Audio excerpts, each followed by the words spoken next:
प्रकाश की धुंधली सी झलक में कितनी आशा, कितना बल, कितना आश्वासन है। यह उस मनुष्य से पूछो जिसे अंधेरे ने एक घने वन में घेर लिया है। प्रकाश की वह प्रभा उसके लड़खड़ाते हुए पैरों को शीघ्रगामी बना देती है, उसके शिथिल शरीर में जान डाल देती है। जहाँ एक एक पग रखना दुस्तर था, वहाँ इस जीवन प्रकाश को देखते हुए वह मीलों और कोसों तक प्रेम की उमंगों से उछलता हुआ चला जाता है। परंतु दूजी के लिए आशा की यह प्रभा कहाँ थी। वह भूखी प्यासी उन्माद की दशा में चली जाती थी। शहर पीछे छूटा, बाग और खेत आए। खेतों में हरियाली थी, वाटिकाओं में वसंत की छटा। मैदान और पर्वत मिले, मैदानों से बांसुरी की सुरीली तानें आती थी। पर्वतों के शिखर मोरों की झनकार से गूंज रहे थे। दिन चढ़ने लगा, सूर्य उसकी ओर आता हुआ दिखाई पड़ा। कुछ काल तक उसके साथ रहा, कदाचित रूठे को मनाता था, पुनः अपनी राह चला गया। वसंत ऋतु की शीतल मंद सुगंधित वायु चलने लगी। खेतों ने कोहरे की चादरें ओढ़ ली। रात हो गई और दूजी एक पर्वत के किनारे झाड़ियों से उलझती, चट्टानों से टकराती चली जाती थी। मानो किसी झील की मंद मंद लहरों में किनारे पर उगे हुए झाऊ के पौधों का साया थरथरा रहा हो। इस प्रकार अज्ञात की खोज में अकेली निर्भय वह गिरती पड़ती चली जाती थी। यहाँ तक कि भूख, प्यास और अधिक श्रम के कारण उसकी शक्तियों ने जवाब दे दिया। वह एक शिला पर बैठ गई और भयभीत दृष्टि से इधर उधर देखने लगी। दाहिने बाएं घोर अंधकार था। उच्च पर्वत शिखाओं पर तारे जगमगा रहे थे। सामने एक टीला मार्ग रोके खड़ा था और समीप ही किसी जलधारा से दबी हुई साएं साएं की आवाज सुनाई देती थी। दूजी थक कर चूर हो गई थी, पर उसे नींद न आई। सर्दी से कलेजा कांप रहा था। वायु के निर्दयी झोंके लेश मात्र भी चैन न लेने देते थे। कभी कभी एक क्षण के लिए आंखें झपक जाती और फिर चौंक पड़ती। रात्रि ज्यों त्यों व्यतीत हुई। सवेरा हुआ। चट्टान से कुछ दूर एक घना पाकर का वृक्ष था, जिसकी जड़ें सूखे पत्थरों से चिमटकर यूं रस खींचती थीं, जैसे कोई महाजन दीन आदमियों को बांधकर उनसे ब्याज के रुपए वसूल करता है। इस वृक्ष के सामने कई छोटी छोटी चट्टानों ने मिलकर एक कोठरी की आकृति बना रखी थी। दाहिनी ओर लगभग 200 गज की दूरी पर नीचे की ओर पैस्वनी नदी चट्टानों और पाषाण शिलाओं से उलझती, घूमती घामती बह रही थी। जैसे कोई दृढ़ प्रतिज्ञ मनुष्य बाधाओं का ध्यान न कर अपने इष्ट साधन के मार्ग पर बढ़ता चला जाता है। नदी के किनारे साधु प्रकृति बकुले चुपचाप मौन व्रत धारण किए बैठे थे। संतोषी जल पक्षी पानी में तैर रहे थे। लोभी टिटहरियां नदी पर मंडराती थीं और रह रहकर मछलियों की खोज में टूटती थीं। खिलाड़ी मैंने निःशंक अपने परों को खुजला खुजला कर स्नान कर रहे थे और चतुर कौवे झुंड के झुंड भोजन संबंधी प्रश्न को हल कर रहे थे। एक वृक्ष के नीचे मोरों की सभा सुसज्जित थी और वृक्षों की शाखाओं पर कबूतर आनंद कर रहे थे। एक दूसरे वृक्ष पर महाशय काग एवं श्रीमान पंडित नीलकंठ जी घोर शास्त्रार्थ में प्रवृत्त थे। महाशय काग ने छेड़ने के लिए पंडित जी के निवास स्थान की ओर दृष्टि डाली थी। इस पर पंडित जी इतने क्रोधित हुए कि महाशय काग के पीछे पड़ गए। महाशय काग अपनी स्वाभाविक बुद्धिमत्ता को काम में लाकर सहज ही में भाग खड़े हुए। श्रीमान पंडित जी बुरा भला कहते हुए काग के पीछे पड़े। किसी भांति महाशय जी की सर्वज्ञता ने उनकी जान बचाई। थोड़ी देर में जंगली नील गायों का एक झुंड आया। किसी ने पानी पिया, किसी ने सूंघ कर छोड़ दिया। दो चार युवावस्था के मतवाले हिरन आपस में सींग मिलाने लगे। फिर एक काला हिरन अभिमान भरे नेत्रों से देखता, ऐण ऐण कर पग उठाता, कुछ मृग नयनियों के साथ लिए नदी के किनारे आया। बच्चे थोड़ी दूर पर खेलते हुए चले आते थे। कुछ और हटकर एक वृक्ष के नीचे बंदरों ने अपने डेरे डाल रखे थे। बच्चे क्रीड़ा करते थे। पुरुषों में छेड़छाड़ हो रही थी। रमणियां सानंद बैठी हुई एक दूसरे की बालों से जुएं अर्ध निद्रा निकालती थीं और उन्हें अपने मुंह में रखती जाती थीं। दूजी एक चट्टान पर की दशा में बैठी हुई यह दृश्य देख रही थी। घाम के कारण निद्रा आ गई। नेत्रपट बंद हो गए। प्रकृति की इस रंगभूमि में दूजी ने अपने 14 वर्ष व्यतीत किए। वह प्रतिदिन प्रातःकाल इसी नदी के किनारे शिलाओं पर बैठी यही दृश्य देखती और लहरों की कारुणिक ध्वनि सुनती। उसी नदी की भांति उसके मन में लहरें उठती, जो कभी धैर्य और साहस के किनारों पर चढ़कर नेत्रों द्वारा बह निकलती। उसे मालूम होता कि वन के वृद्ध तथा जीव जंतु सब मेरी ओर व्यंग्यपूर्ण नेत्रों से देख रहे हैं। नदी भी उसे देखकर क्रोध से मुंह में फेन भर लेती। जब यहाँ बैठे बैठे उसका जी उब जाता तो वह पर्वत पर चढ़ जाती और दूर तक देखती। पर्वतों के बीच कहीं कहीं मिट्टी के घरौंदों की भांति छोटे छोटे मकान दिखाई देते, कहीं कहीं लहलहाती हुई हरियाली। सारा दृश्य एक नवीन वाटिका की भांति मनोरम था। उसके दिल में एक तीव्र इच्छा होती थी कि उड़कर उन चोटियों पर जा पहुंचे। नदी के किनारे या पाकर की घनी छाया में बैठी घंटों सोचा करती। बचपन के वे दिन याद आ जाते जब वह सहेलियों के गले में बाहें डालकर महुए चुनने जाया करती थी। फिर गुड़ियों के ब्याह का स्मरण हो जाता। पुनः वह अपनी प्यारी मातृभूमि की पनघट आंखों में फिर जाती। आज भी वहां भीड़ होगी, वही हास्य, चहल पहल। पुनः अपना घर ध्यान में आता और वह गाय स्मरण आती जो उसको देखकर हुंकारती हुई अपने प्रेम का परिचय देती थी। मुन्नू स्मरण हो आता जो उसके पीछे पीछे छलांगे मारता हुआ खेतों में जाया करता, जो बर्तन धोते समय बार बार बर्तनों में मुंह डालता। तब ललन सिंह नेत्रों के सामने आ खड़े होते थे। होठों पर वही मुस्कुराहट, नेत्रों में वही चंचलता। तब वह उठ खड़ी होती और अपना मन दूसरी ओर ले जाने की चेष्टा करती। दिन गुजरते थे किंतु बहुत धीरे धीरे। वसंत आया। सेलम की लालिमा एवं कचनार की ऊदी पुष्पमाला अपनी यौवन छटा दिखाने लगी। मकोए के फल महके। गर्मी का प्रारंभ हुआ। प्रातःकाल समीर के झोंके, दोपहर की लू, जलती हुई लपट, डालियां फूलों से लदी। फिर वह समय आया कि जब न दिन को सुख था और न रात को नींद। दिन तड़पता था, रात जलती थी। नदियां बधिकों के हृदयों की भांति सूख गईं। वन के पशु मध्याह्न की धूप में प्यास के कारण जिह्वा निकाले पानी की खोज में इधर उधर दौड़ते फिरते थे।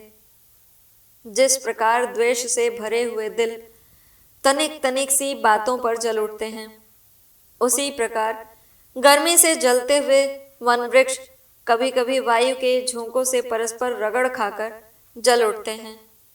ज्वाला उठती थी, मानो अग्निदेव ने तारागणों पर धावा मारा है। वन में एक भगदड़ सी पड़ जाती। फिर आंधी और तूफान के दिन आए। वायु की देवी गरजती हुई आती। पृथ्वी और आकाश थर्रा उठते। सूर्य छिप जाता। पर्वत भी कांप उठते। पुनः वर्षा ऋतु का जन्म हुआ। वर्षा की झड़ी लगी। वह लहराए। नदियों ने पुनः पुनः अपने सुरीले राग छेड़े। पर्वतों के कलेजे ठंडे हुए। मैदान में हरियाली छाई। सारस की ध्वनि पर्वतों में गूंजने लगी। आषाढ़ मास में बाल्यावस्था का अल्हड़पन था। श्रावण में युवावस्था के पग बढ़े। फुहारें पड़ने लगीं। भादों कमाई के दिन थे, जिसने झीलों के कोष भर दिए, पर्वतों को धनाढ्य कर दिया। अंत में बुढ़ापा आया। कास के उज्जवल बाल लहराने लगे। जाड़ा आ पहुंचा। इस प्रकार ऋतु परिवर्तन हुआ। दिन और महीने गुजरे। वर्ष आए और गए। किंतु दूजी ने विंध्याचल के उस किनारे को न छोड़ा।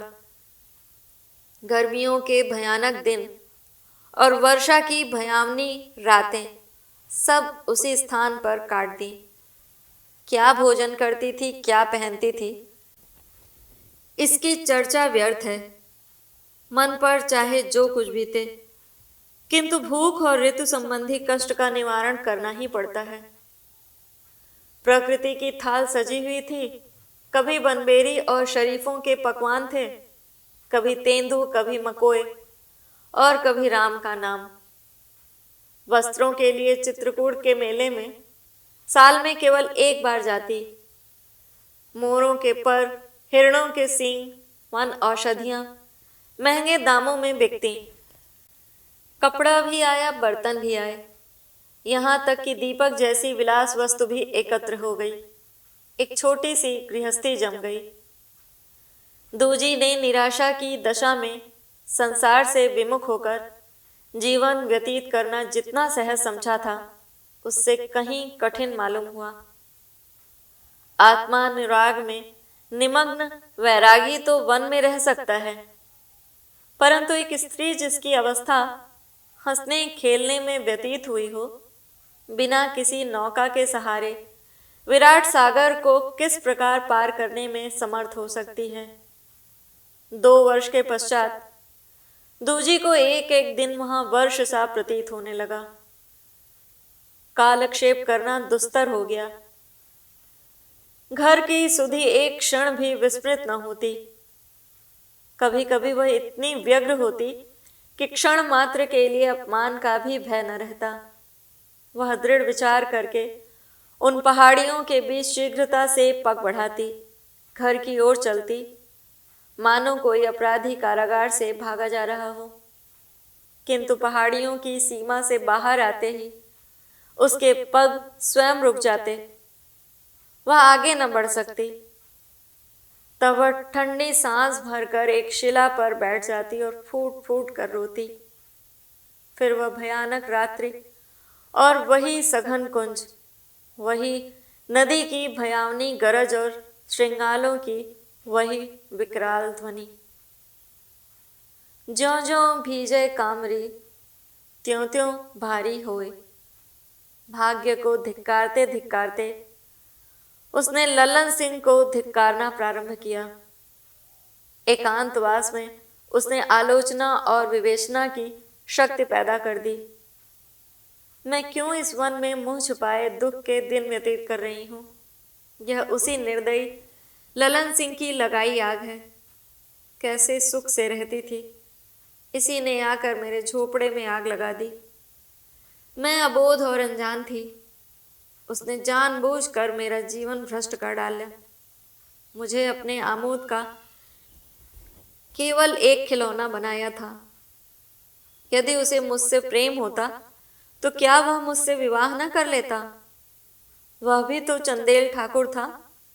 हाय, मैं कैसी अनजान थी। अपने पैरों में आप कुल्हाड़ी मारी। इस प्रकार मन से बातें करते करते ललन सिंह की मूर्ति उसके नेत्रों के सम्मुख आ जाती तो वह घृणा से मुंह फेर लेती। वह मुस्कुराहट जो उसका मन हर लिया करती थी, वह प्रेममय मृदु भाषण जो उसकी नसों में सनसनाहट पैदा कर देती थी, वह क्रीड़ामय हाव भाव जिन पर मतवाली हो जाती थी, अब उसे एक दूसरे ही रूप में दृष्टिगोचर होते। उसमें अब प्रेम की झलक न थी। अब वह कपट प्रेम और काम तृष्णा के गाढ़े रंग में रंगे हुए दिखाई देते थे। वह प्रेम का कच्चा घरौंदा जिसमें वह गुड़िया बन बैठी थी, वायु के झोंके ने संभाला, किंतु जल के प्रबल प्रवाह में न संभल सका। अब वह अभागी गुड़िया निर्दयी चट्टान पर पटक दी गई है कि रो रो कर जीवन के दिन काटे। उन गुड़ियों की भांति जो गोटे पट्टे और आभूषणों से सजी हुई मखमली पिटारे में भोग विलास करने के पश्चात नदी और तालाब में बहा दी जाती हैं, डूबने के लिए, तरंगों में थपेड़े खाने के लिए। ललन सिंह की तरफ से फिरते ही दूजी का मन एक अधीरता के साथ भाइयों की ओर मुड़ा। मैं अपने साथ उन बेचारों को व्यर्थ में ले डूबी। मेरे सिर पर उस घड़ी न जाने कौन सा भूत सवार था। उन बेचारों ने तो जो कुछ किया मेरी ही मर्यादा रखने के लिए किया। मैं तो उन्मत्त हो रही थी। समझाने बुझाने से क्या काम चलता, और समझाना बुझाना तो स्त्रियों का काम है। मर्दों का समझाना तो उसी ढंग का होना चाहिए, और होता ही है। नहीं मालूम उन बेचारों पर क्या बीती। क्या मैं उन्हें फिर कभी देखूंगी? यह विचारते विचारते भाइयों की वह मूर्ति उसके नेत्रों में फिर जाती जो उसने अंतिम बार देखी थी। अब वह उस देश को जा रहे थे जहां से लौट कर फिर आना मानो मृत्यु के मुख से निकल आना है। वह रक्त वर्ण नेत्र, वह अभिमान से भरी हुई चाल, वह फिरे हुए नेत्र जो एक बार उसकी ओर उठ गए थे। आह, उनमें क्रोध या द्वेष न था, केवल क्षमा थी। वह मुझ पर क्रोध क्या करते? फिर अदालत के इजलास का चित्र नेत्रों के सामने खिंच जाता। भाइयों के वह तेवर, उनकी वह आंखें जो क्षण मात्र के लिए क्रोधाग्नि से फैल गई थीं। फिर उनकी प्यार की बातें, उनका प्रेम स्मरण आता। पुनः वे दिन याद आ जाते जब वह उनकी गोद में खेलती थी, जब वह उनकी उंगली पकड़कर खेतों को जाया करती थी। हाय, क्या वह दिन भी आएंगे कि मैं उनको पुनः देखूंगी? एक दिन वह था कि दूजी अपने भाइयों के रक्त की प्यासी थी। निदान एक दिन आया कि वह पयस्विनी नदी के तट पर कंकड़ियों द्वारा दिनों की गणना करती थी। एक कृपण जिस सावधानी से रुपयों को गिन गिन कर इकट्ठा करता है, उसी सावधानी से दूजी इन कंकड़ियों को गिन गिन कर इकट्ठा करती थी। नित्य संध्या काल वह इस ढेर में पत्थर का एक टुकड़ा और रख देती तो उसे क्षण मात्र के लिए मानसिक सुख प्राप्त होता। इन कंकड़ियों का ढेर अब उसका जीवन धन था। दिन में अनेक बार इन टुकड़ों को देखती और गिनती। असहाय पक्षी पत्थर के ढेरों से आशा के खोते बनाता था।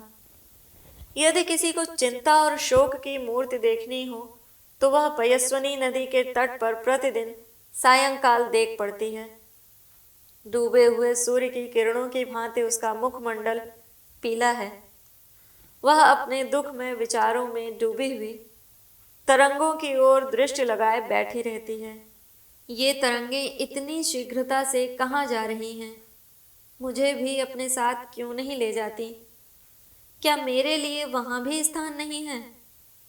कदाचित शोक क्रंदन में यह भी मेरी संगिनी है। तरंगों की ओर देखते देखते उसे ऐसा ज्ञात होता है मानो वह स्थिर हो गई और मैं शीघ्रता से बही जा रही हूं। तब वह चौंक पड़ती है और अंधेरी शिलाओं के बीच मार्ग खोजती हुई फिर अपने शोक स्थल पर आ जाती है। इसी प्रकार दूजी ने अपने दुख के दिन व्यतीत किए। 30-30 ढेलों के 12 ढेर बन गए। तब उसने उन्हें एक स्थान पर इकट्ठा कर दिया। वह आशा का मंदिर उसी हार्दिक अनुराग से बनता रहा जो किसी भक्त को अपने इष्ट देव के साथ होता है। रात्रि के 12 घंटे बीत गए। पूर्व की ओर प्रातः काल का प्रकाश दिखाई देने लगा। मिलाप का समय निकट आया। इच्छा रूपी अग्नि की लपट बढ़ी। दूजी उन ढेरों को बार बार गिनती, महीनों के दिनों की गणना करती। कदाचित एक दिन भी कम हो जाए। हाय, आजकल उसके मन की यह दशा थी जो प्रातःकाल सूर्य के सुनहरे प्रकाश में हलकोरे लेने वाले सागर की होती है, जिसमें वायु की तरंगों से मुस्कुराता हुआ कमल झूलता है। आज दूजी इन पर्वतों और वनों से विदा होती है। वह दिन भी आ पहुंचा जिसकी राह देखते देखते एक पूरा युग बीत गया। आज 14 वर्ष के पश्चात उसकी प्यासी पलकें नदी में लहरा रही हैं। बरगद की जटाएं नागिन बन गई हैं। उस सुनसान वन से उसका चित्त कितना दुखित था, किंतु आज उससे पृथक होते हुए दूजी के नेत्र भर भर आते हैं। जिस पाकर की छाया में उसने दुख के दिन बिताए, जिस गुफा में उसने रो रो कर रातें काटी, उसे छोड़ते आज शोक हो रहा है। यह दुख के साथी हैं।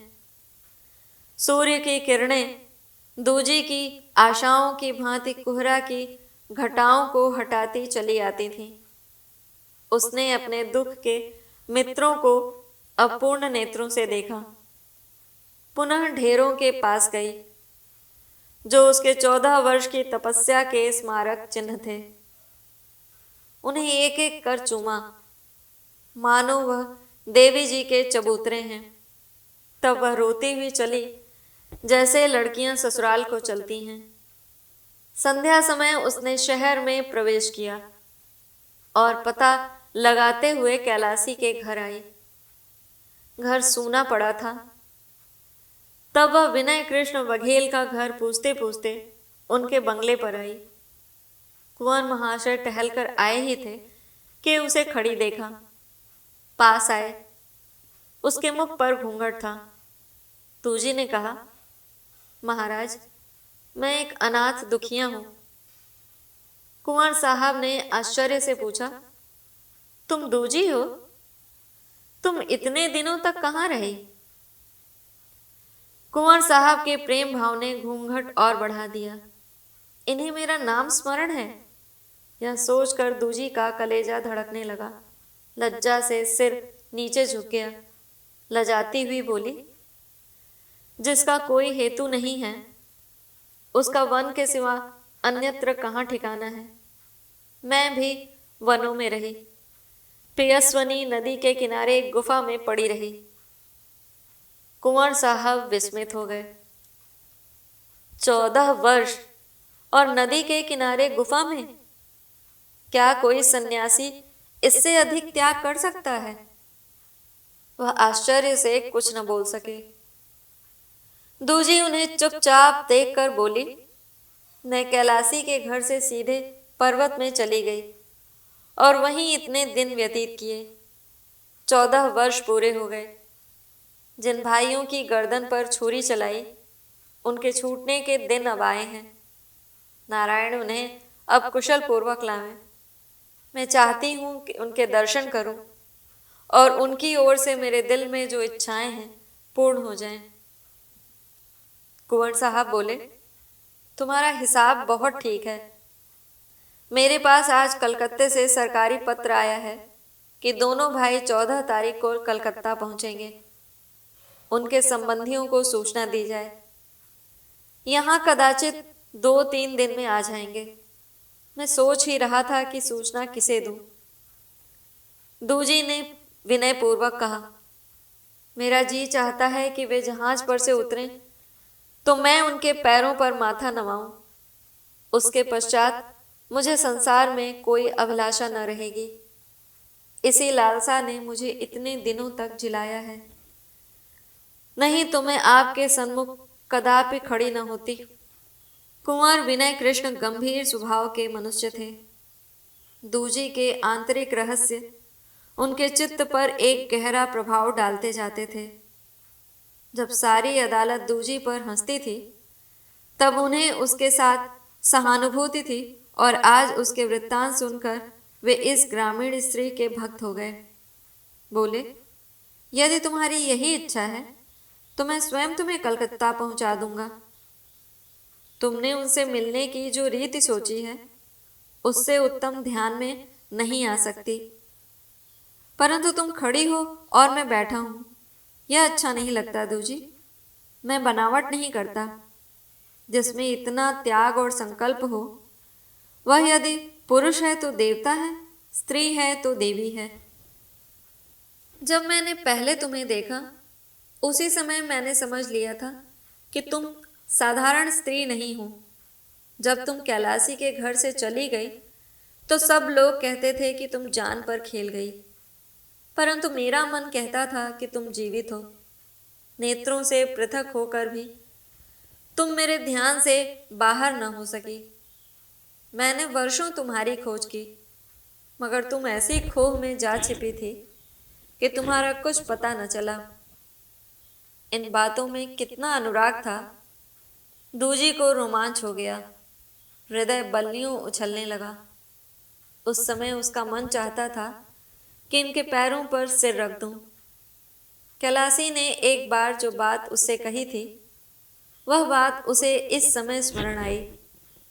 उसने भोलेपन से पूछा, क्या आप ही के कहने से कैलासी ने मुझे अपने घर में रख लिया था? कुंवर साहब लज्जित होकर बोले, मैं इसका कुछ उत्तर न दूंगा। रात को जब दूजी एक ब्रह्माणी के घर में नर्म बिछावन पर लेटी हुई थी, तो उसके मन की वह दशा हो रही थी जो आश्विन मास के आकाश की होती है। एक ओर चंद्र प्रकाश, दूसरी ओर घनी घटा, और तीसरी ओर झिलमिलाते हुए तारे। प्रातः काल का समय था। गंगा नामक स्टीमर बंगाल की खाड़ी में अभिमान से गर्दन उठाए समुद्र की लहरों को पैरों से कुचलता हुगली के बंदरगाह की ओर चला आता था। 1.5 सहस्त्र से अधिक आदमी उसकी गोद में थे। अधिकतर व्यापारी थे, कुछ वैज्ञानिक तत्वों के अनुरागी, कुछ भ्रमण करने वाले, और कुछ ऐसे हिंदुस्तानी मजदूर जिनको अपनी मातृभूमि आकर्षित कर रही थी। उसी में दोनों भाई शान सिंह और गुमान सिंह एक कोने में बैठे निराशा की दृष्टि से किनारे की ओर देख रहे थे। दोनों हड्डियों के 2 ढांचे थे जिन्हें पहचानना कठिन था। जहाज घाट पर पहुंचा। यात्रियों के मित्र और परिचित जन किनारे पर स्वागत करने के लिए अधीर हो रहे थे। जहाज पर से उतरते ही प्रेम की बाढ़ आ गई। मित्रगण परस्पर हाथ मिलाते थे। उनके नेत्र प्रेमाश्रु से परिपूर्ण थे। ये दोनों भाई शनैः शनैः जहाज से उतरे, मानो किसी ने ढकेल कर उतार दिया। उनके लिए जहाज के तख्ते और मातृभूमि में कोई अंतर न था। वे आए नहीं, बल्कि लाए गए। चिरकाल के कष्ट और शोक ने जीवन का ज्ञान भी शेष न छोड़ा था। साहस लेश मात्र भी न था। इच्छाओं का अंत हो चुका था। वह तट पर खड़े विस्मित दृष्टि से सामने देखते थे। कहाँ जाएं? उनके लिए इस संसार क्षेत्र में कोई स्थान न दिखाई देता था। तब दूजी उस भीड़ में से निकलकर आती दिखाई दी। उसने भाइयों को खड़े देखा। तब जिस भांति जल खाल की ओर गिरता है, उसी प्रकार अधीरता की उमंग में रोती हुई वह उनके चरणों में चिमट गई। दाहिने हाथ में शान सिंह के चरण थे, बाएं हाथ में गुमान सिंह के, और नेत्रों से अश्रुधाराएं प्रवाहित थीं, मानो दो सूखे वृक्षों की जड़ों में एक मुरझाई बेल चिमटी हुई है, या दो सन्यासी माया और मोह की बेड़ी में बंधे खड़े हैं। भाइयों के नेत्रों से भी आंसू बहने लगे। उनके मुखमंडल बादलों में से निकलने वाले तारों की भांति प्रकाशित हो गए। वह दोनों पृथ्वी पर बैठ गए और तीनों भाई बहन परस्पर गले मिलकर बिलख बिलख कर रोए। वह गहरी खाई जो भाइयों और बहन के बीच में थी, अश्रुधाराओं से परिपूर्ण हो गई। आज 14 वर्ष के पश्चात भाई और बहन में मिलाप हुआ, और वह घाव जिसने मांस को मांस से, रक्त को रक्त से विलग कर दिया था, परिपूर्ण हो गया। और वह उस मरहम का काम था जिससे अधिक लाभकारी और कोई मरहम नहीं होता, जो मन के मैल को साफ करता है, जो दुख को भुलाने वाला और हृदय की दाह को शांत करने वाला है, जो व्यंग विषैले घावों को भर देता है। यह काल का मरहम है। दोनों भाई घर को लौटे। पट्टीदारों के स्वप्न भंग हो गए। हित मित्र इकट्ठे हुए। ब्रह्मभोज का दिन निश्चित हुआ। पूड़ियां पकने लगी। घी की सर्वश्रेष्ठ ब्राह्मणों के लिए, तेल की पासी चमारों के लिए। काले पानी का पाप इस घी के साथ भस्म हो गया। दूजी भी कलकत्ते से भाइयों के साथ चली, प्रयाग तक आई। कुंवर विनय कृष्ण भी उनके साथ थे। भाइयों से कुंवर साहब ने दूजी के संबंध में कुछ बातें की। उनकी भनक दूजी के कानों में पड़ी। प्रयाग में दोनों भाई बहन रुक गए कि त्रिवेणी में स्नान करते हुए चले। कुंवर विनय कृष्ण अपने ध्यान में सब ठीक करके मन प्रसन्न करने वाली आशाओं का स्वप्न देखते हुए चले गए, किंतु फिर वहां से दूजी का पता न चला। मालूम नहीं क्या हुई, कहाँ चली गई। कदाचित गंगा जी ने उसे अपनी गोद में लेकर सदा के दुख से मुक्त कर दिया। भाई बहुत रोए पीटे, किंतु क्या करते। जिस स्थान पर दूजी ने अपने वनवास के 14 वर्ष व्यतीत किए थे, वहां दोनों भाई प्रतिवर्ष जाते हैं और उन पत्थरों के ढेरों से चिमट चिमट कर रोते हैं। कुंवर साहब ने भी पेंशन ले ली, अब चित्रकूट में रहते हैं। दार्शनिक विचारों के पुरुष थे। जिस प्रेम की खोज थी वह न मिला। एक बार कुछ आशा दिखाई दी थी, जो 14 वर्ष एक विचार के रूप में स्थित रही। एकाएक आशा की धुंधली झलक भी एक बार झिलमिलाते हुए दीपक की भांति हंसकर सदा के लिए अदृश्य हो गई। तो ये थी मुंशी प्रेमचंद जी की लिखी हुई कहानी विस्मृति। कैसी लगी मेरी जुबानी बताइएगा ज़रूर। धन्यवाद।